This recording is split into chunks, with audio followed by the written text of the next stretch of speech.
పిలుస్తామంటే first city of Indus valley civilization అంటాం.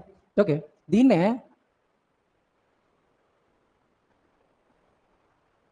Gateway city of Indus valley civilization, ఇంకా city of tombs, సమాధులు ఎక్కువగా బయటపడ్డాయి ఇందులో, అందుకే సిటీ ఆఫ్ టామ్స్ అంటారు దీన్ని. ఇంకా city of granaries, city of granaries అంటాం. ధాన్యగారాలు కూడా ఎక్కువగా బయటపడతాయి తవ్వినప్పుడు. హరప్పా సిటీ బయటపడినప్పుడు ధాన్యగారాలు కూడా బయటపడతాయి. ఓకే, ఇది ఈస్ట్. దీన్ని ఏంటంటే సైటడల్. హరప్పా ఏరియాలో, హరప్పా ఏరియా అని కాదు, ఇండస్ వ్యాలీ సివిలైజేషన్ సైట్లో వెస్ట్ సైడ్ ఏమో కొంచెం హయ్యర్ ఏరియా ఉంటుంది, ఈస్ట్ సైడ్ ఏమో లోయర్ పొజిషన్లో ఉంటుంది అనమాట.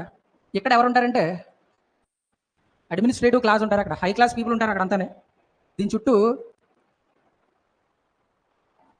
ఒక గోడ కడేస్తారు. హై క్లాస్కి లో క్లాస్కి మధ్యలో ఒక ఇది ఉంటుంది అనమాట. దీని అంతటినీ కలిపి సైటడల్ అని పిలుస్తాం. ఓకే, ఇక్కడ ఒక మార్కెట్ ఉంటుందని చెప్పుకున్నాము.